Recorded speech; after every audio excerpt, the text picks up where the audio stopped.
सुप्रभात दोस्तों। तो 6 बजे की आज हमारी जो न्यूज़पेपर की खबरें हैं उनकी हम चर्चा आप लोगों के बीच में करेंगे कि आज हमारी न्यूज़पेपर की चर्चा के विषय कौन कौन से थे और ये एग्जाम के हिसाब से आपके लिए बहुत महत्वपूर्ण खबरें हैं। जरूर देखिएगा, 5 से 7 खबरें होती हैं, लेकिन एग्जाम के पॉइंट ऑफ व्यू से ये खबरें बहुत महत्वपूर्ण होती हैं। इसीलिए न्यूज़पेपर एक एनालिसिस लेकर आता हूं मैं सुबह सुबह 6 बजे प्रतिदिन। अगर हमारे चैनल की ये खबरें आपको अच्छी लग रही हो और आपके एग्जाम के उपयोगी ये खबरें हैं तो आप जरूर हमारे चैनल को लाइक करिएगा और सब्सक्राइब करिएगा और एक बेल आइकन भी है उसको भी आप लोग प्रेस कर लीजिएगा, जिससे आपको आगामी परीक्षा के संदर्भ में रणनीति बनाने में बहुत बड़ी हेल्प मिल सके। तो आज का सबसे पहले हमारा जो 4 लाइनों की कविता है वो ये है, नहीं विघ्न बाधाओं को हम स्वयं बुलाने जाते हैं।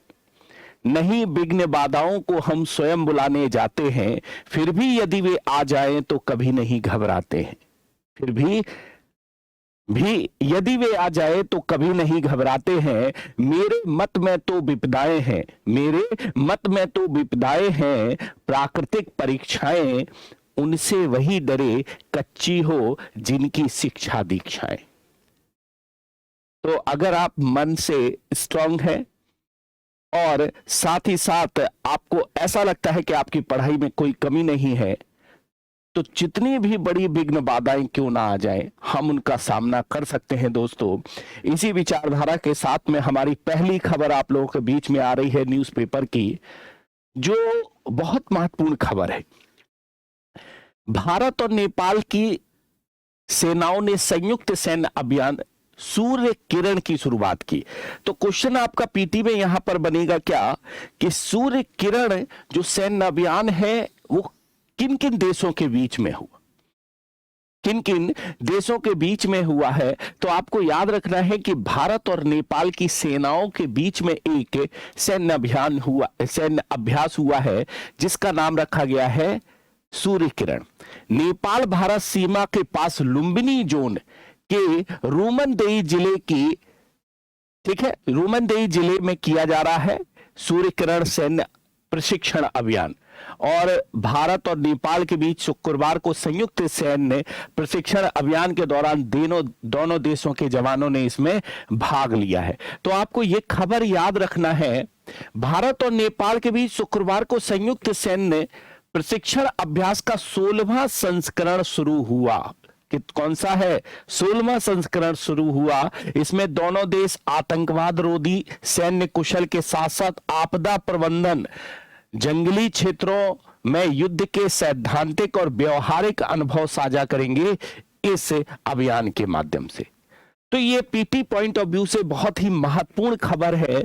सूर्य किरण याद रखिएगा नेपाल के साथ जुड़ी हुई है, तो भारत की किरण नेपाल के साथ जुड़ी हुई है। इस तरह से अगर आप याद रखेंगे तो आपको ये खबर एग्जाम पॉइंट ऑफ व्यू से बहुत महत्वपूर्ण हो जाएगी। और ये खबर आईआर के लिए भी बहुत महत्वपूर्ण होगी। ठीक है, जब आप मेंस लिखने जाएंगे तो भारत और नेपाल के बीच में जो संबंध है उस संबंध के संदर्भ में एक लाइन वहां पर भी जोड़ी जा सकती है आईआर में कि भारत और नेपाल के बीच में मैत्रीपूर्ण संबंधों के अंतर्गत सैन्य अभ्यास भी किए जाते हैं जिसका नाम है सूर्य किरण। ठीक है, तो ये आईआर के लिए भी बहुत महत्वपूर्ण खबर है और साथ ही साथ ये क्या है कि खबर पीटी के लिए भी बहुत महत्वपूर्ण खबर के रूप में जानी जाएगी। ठीक है, दूसरी खबर देख लेते हैं बहुत जल्दी से। जयशंकर के बाजरा भोज से बाग बाग हुए गुतारेस। ठीक है, तो विदेश मंत्री एस जयशंकर की ओर से एक भोज दिया गया था। ठीक है, पौष्टिक खाद्यान्नों का उपयोग कर स्वस्थ आहार को बढ़ावा देने के लिए बाजरे को इस्तेमाल किया गया। उन्होंने संयुक्त राष्ट्र महासचिव एंटोनियो गुतारेस और सुरक्षा परिषद के सदस्यों को विशेष बाजरा भोज दिया। कौन सा भोज दिया? बाजरा भोज यहां दिया गया। और इस भोज के बाद में जितने भी सदस्य थे वो सारे के सारे लोग यहां पर खुश दिखाई दिए। ठीक है, जब दुनिया 2023 में अंतरराष्ट्रीय बाजरा वर्ष में कदम रखने को तैयार है। ठीक है, तो आपको ये एक खबर यहां पर आ गई है वर्ष 2023 को, कौन सा वर्ष 2023 को अंतर्राष्ट्रीय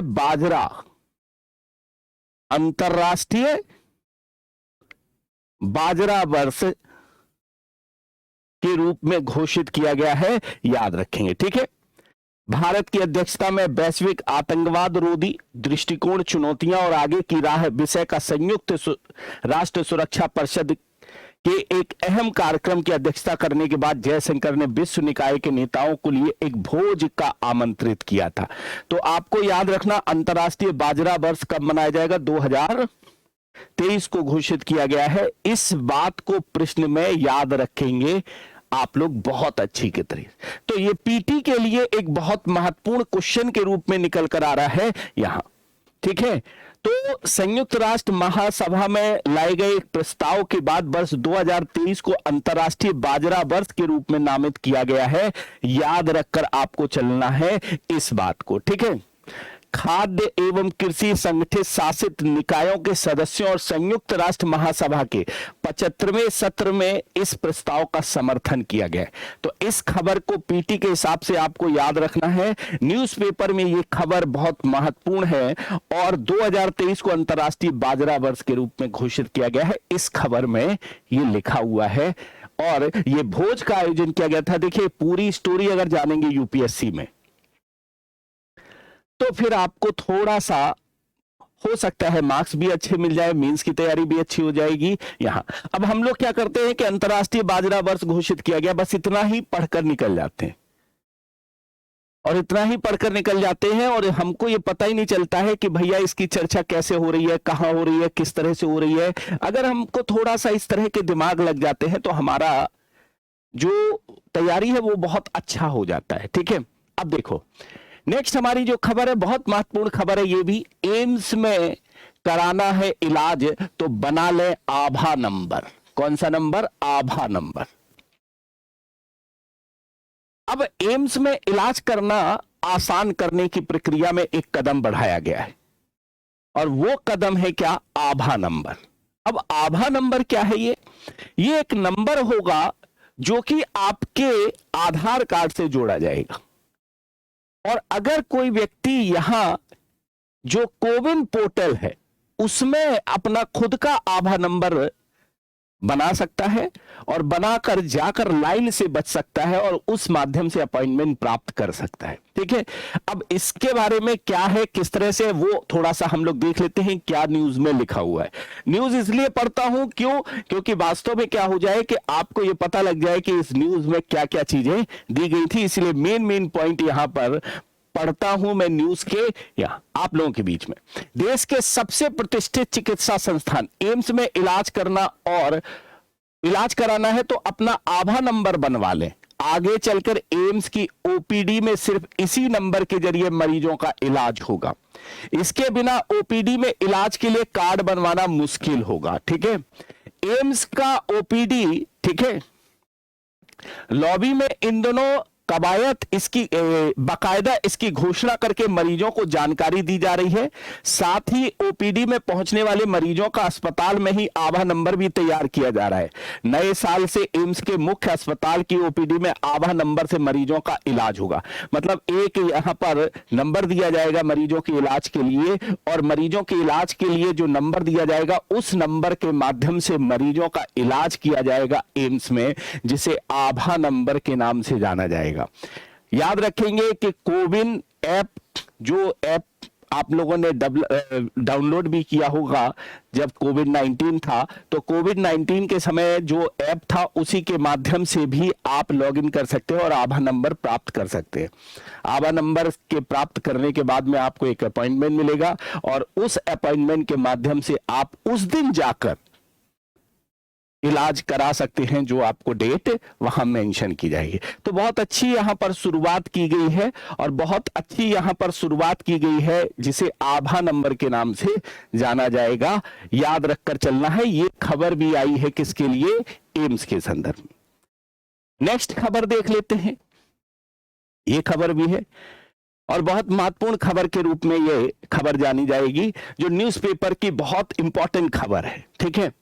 चालू वर्ष की तरह ही होगा आगामी बजट, अर्थात आगे का जो बजट रिप्रेजेंट होने वाला है फरवरी में, उसके संदर्भ में यहां पर दिया गया है। और गडकरी कह रहे हैं क्या कि 2024-25 तक $5 ट्रिलियन हो जाएगी भारत की इकोनॉमी। इस न्यूज में जो हमारा लक्ष्य रखा गया है कि हमारी इकोनॉमी $5 ट्रिलियन की हो जाए, ये वास्तव में नितिन गडकरी कह रहे हैं कि जिस तरह से काम चल रहा है इकोनॉमी में, उस तरह से 100% हमारी इकोनॉमी 24-25 तक क्या हो जाएगी, $5 ट्रिलियन की हो जाएगी। ये बात कही गई है। ठीक है, हाँ, वो अलग बात है कि बहुत सी अब संस्थाएं कहने लगी हैं कि भारत बच नहीं सकता है।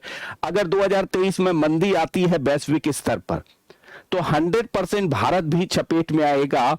अभी भले ही भारत की जो विकास दर है वो 60% है, लेकिन वो घटकर 100% क्या होगी कि कम होगी, ये बात जरूर कही जा रही है। लेकिन फिर भी गडकरी जी इस तरह की बात कर रहे हैं तो निश्चित तौर पर थोड़ा सा हमको ठहर कर इस पर सोचने का जरूरत है 100%। ठीक है, वैश्विक मैन्युफैक्चरर को भारत लाने के लिए रणनीति बनाए उद्योग जगत, यह बात कही है निर्मला सीतारमण ने कि भैया एक तरह से पश्चिमी देशों में मंदी की आशंका है और वहां कंपनियों की कहीं ना कहीं हालत लगातार खराब होती जा रही है।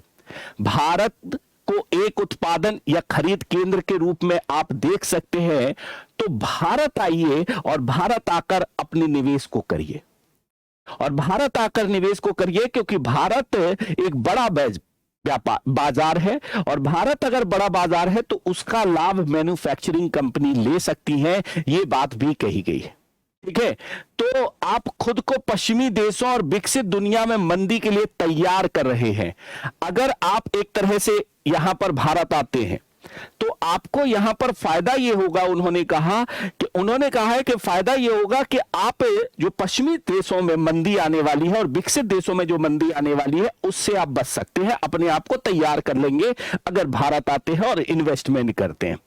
ठीक है, तो इस तरह की बात यहां पर कही है निर्मला सीतारमण के द्वारा।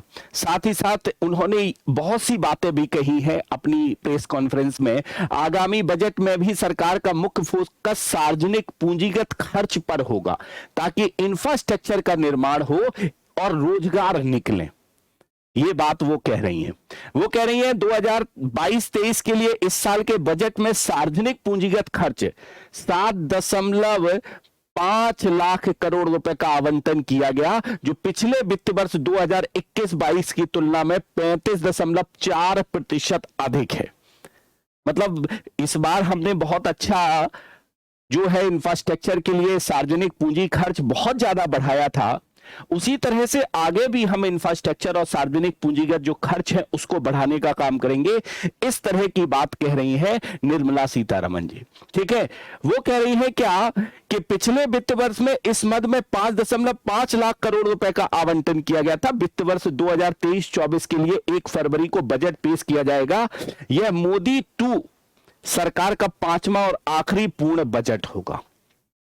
ठीक है, मोदी 2 का ये 5वां और आखिरी बजट होगा। फिर चुनाव के बाद देखते हैं। इस तरह की बात कहीं ना कहीं इसमें स्वीकार कर ली गई है। ये शुक्रवार को उद्योग संगठन फिक्की के एक कार्यक्रम को संबोधित करते हुए वित्त मंत्री ने कहा, आने वाला बजट पूर्व बजट का अनुसरण करेगा, और उन्होंने कहा सिर्फ पिछले बजट जैसा ही खाका पेश नहीं करने जा रहे हैं, बल्कि भारत को अगले 25 सालों में विकसित भारत तैयार करने के लिए उपायों का भी अनुसरण करने जा रहे हैं। यह बात एक तरह से उनके द्वारा कही गई बजट के संदर्भ में।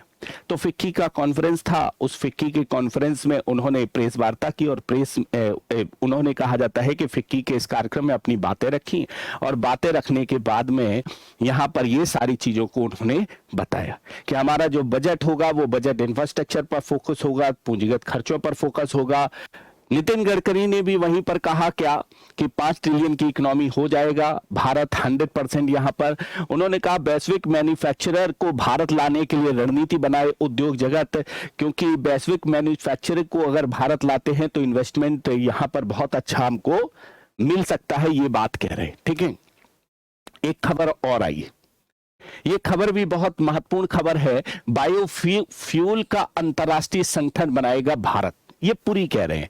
वास्तव में अगर देखा जाए तो भारत वैकल्पिक ईंधन के क्षेत्र में एक और अंतर्राष्ट्रीय संगठन बनाने की कोशिश कर रहा है, और अंतर्राष्ट्रीय संगठन बनाने की कोशिश कर रहा है। इसीलिए पेट्रोलियम और प्राकृतिक गैस मंत्री हरदीप सिंह पुरी, उन्होंने इंडिया एनर्जी थीक 2023 के संबंध में आयोजित प्रेस कॉन्फ्रेंस में यह बात कही कि बायोफ्यूल का एक अंतर्राष्ट्रीय संगठन बनाएगा कौन? भारत। इस तरह की बात यहां पर कही गई बायोफ्यूल के संदर्भ में, ठीक है। तो इस तरह से अगर देखा जाए, वही एथेनॉल वगैरह को शामिल करने की बात भी इसमें कही गई है। तो ये तो आप पीटी में कई जगह पढ़े होंगे, लेकिन आपको ये यहां पर मेंस के हिसाब से एक पॉइंट मिल रहा है कि बायोफ्यूल का अंतर्राष्ट्रीय संगठन बनाएगा कौन? भारत। मेंस के हिसाब से एक खबर मिल रही है। तो खबरों का सिलसिला ये हमारा प्रतिदिन सुबह 6 बजे होगा दोस्तों। ज्यादा मिनट का नहीं है, 10 से 15 मिनट की खबरें हैं जो हम आपको डेली बताएंगे प्रतिदिन। आप लोग देखते रहिएगा ये खबरें, जिससे आगामी परीक्षा के लिए आपकी रणनीति बन सके और आपको पता चल सके कि अखबार में कौन सी न्यूज पढ़ना है और कौन सी नहीं पढ़ना है। क्योंकि बहुत से बच्चे ये कहते हैं कि मुझे यही नहीं समझ में आता कि अखबार में कौन सी न्यूज काम की है और कौन सी न्यूज बेकार है। तो इसीलिए हमने ये श्रृंखला शुरू की है कि अखबार का एनालिसिस करिए और उसमें से देखिए कौन से पॉइंट काम के हैं और कौन से बेकार हैं। पूरे अखबार में ये 3 अखबारों का न्यूज था और 3 अखबारों में केवल और केवल ये न्यूज ही मेन महत्वपूर्ण न्यूज के रूप में निकल कर आई। तो आज के लिए इतना ही। आपका दिन पूरा शुभ रहे, इसी यहां पर आशा और विश्वास के साथ में हम अपनी ये क्लास समाप्त करते हैं। नेक्स्ट क्लास में फिर मिलेंगे कल की सुबह 6 बजे की खबरों के साथ में। तो धन्यवाद दोस्तों, थैंक यू।